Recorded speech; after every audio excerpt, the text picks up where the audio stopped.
Depuis quelques jours, nous avons des nouveaux collègues, on a des nouveaux voisins de bureau. Alors, on voulait pas le dire, parce qu'après, on va dire « Ouais, il se la pète, tout ça ». Mais oui, en effet, Tom Cruise est notre nouveau collègue depuis quelques jours. On est un peu comme ça, avec la plus grande star du monde. On est sur un mode « Tommy, vas-y, tire sur mon doigt ».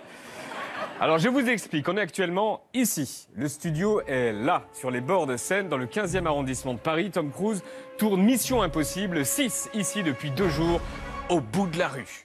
Mais rassurez-vous, ils ne nous font pas chier, ils nous respectent. Tom Cruise ne vient pas toute la journée nous saouler au bureau. « Hey, je peux avoir un selfie ?» Non. Il fait son taf, on fait le nôtre. Separate. Comme on dit en américain, separate. Car Tom Cruise est un peu collant.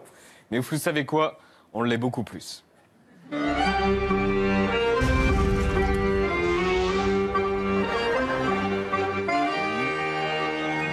À l'accordéon. Je vous rappelle donc les informations importantes de cette histoire. Voici le réalisateur de Mission Impossible 6. C'est lui, il s'appelle Christopher McQuarrie. L'acteur principal, je vous en ai parlé, c'est notre nouveau voisin, hein, c'est lui. Ça, c'était tout à l'heure à la cantoche. Ça, c'est quand on a fait un peu de moto, hier. Voilà, c'est Tom Cruise. Hein, ça, c'était tout à l'heure encore dans la rue. Ça non. Et puis ça, c'est quand je lui mettais le doigt dans l'oreille. On a ri. Bon. Et 30 jours, voilà, environ 30 jours, c'est le nombre de jours que va durer le tournage de Mission Impossible 6 à Paris.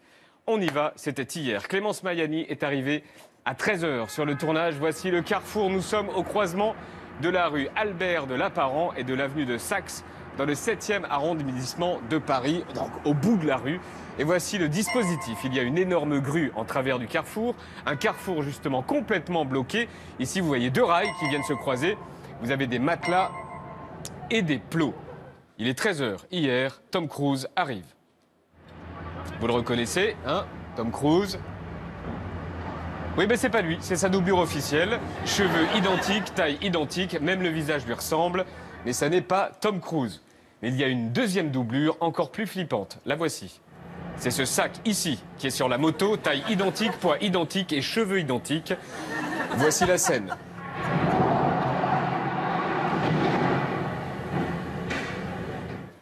Voilà, messieurs, dames, nous sommes réunis aujourd'hui pour une scène de moins de 3 secondes où Tom Cruise percute une voiture et passe par-dessus le capot. Arrive ensuite une BMW noire, en sort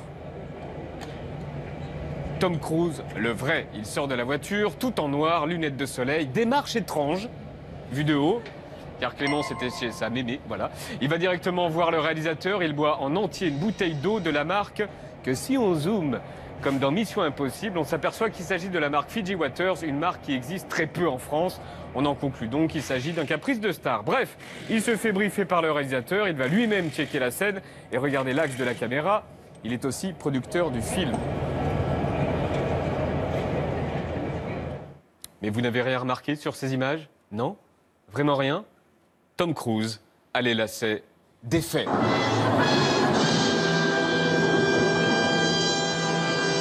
Et là, vous voyez le truc arriver. Tom Cruise, étant donné que c'est une star, ne fait pas ses lacets car c'est une star. Eh ben si, il fait ses lacets, même si c'est une star. Il va ensuite voir la moto. Il va toucher la moto. Il va faire coucou à des gamins sur un balcon, qui du coup sont hyper contents et qui font « Youpi! Tom Cruise m'a fait coucou !» Après, il y a eu une pause, du coup, on a discuté avec la voisine. Bonjour madame, qu'est-ce qui se passe en bas? Vous perdez votre temps à regarder ces bêtises. Oh là là. Ensuite, le sosie revient et va s'asseoir sur la moto. Mais c'est tout, hein, son rôle est de s'asseoir sur la moto. Ensuite, il y a le cascadeur et revoici la scène avec le cascadeur.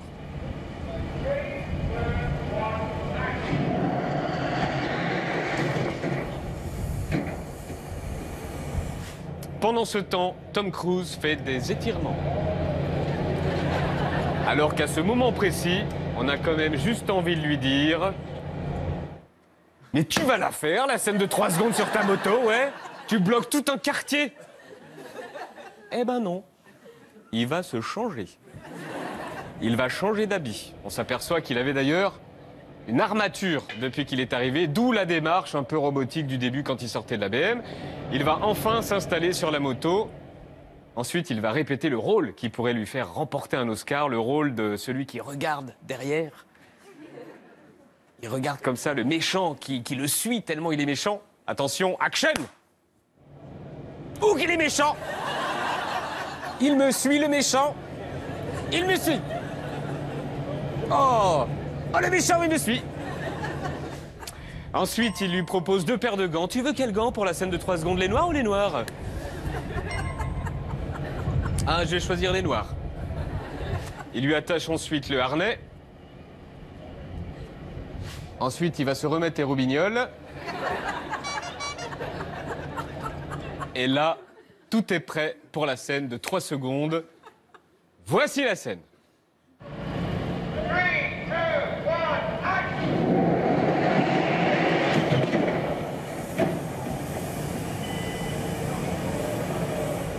Et voilà, il meurt dans l'accident et le film est fini.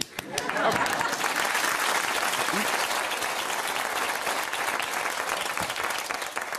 En aurais-je trop dit? Il rejouera la scène 4 fois. Et on adore notamment cette image-là. Regardez dans le fond. Top.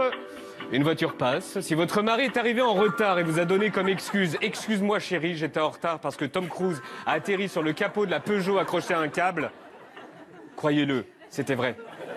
La suite, car il y a une suite, c'est tout à l'heure dans le petit cul avec Willy Papa. Cette image un peu vous colle à la peau? Non. De conspirationniste, de complotiste? Écoutez, vous n'allez pas remettre ça encore une fois. Non, je vous dis que ça n'est pas vrai. Voilà. J'ai même vu des admirateurs d'Alain Soral. Possible, moi j'en sais rien, c'est ouvert à tout le monde. Tout le monde n'est pas. C'était pas que les adhérents, c'était entrée gratuite et tout le monde est bienvenu. À partir du moment où ils reviennent dans le droit chemin de la République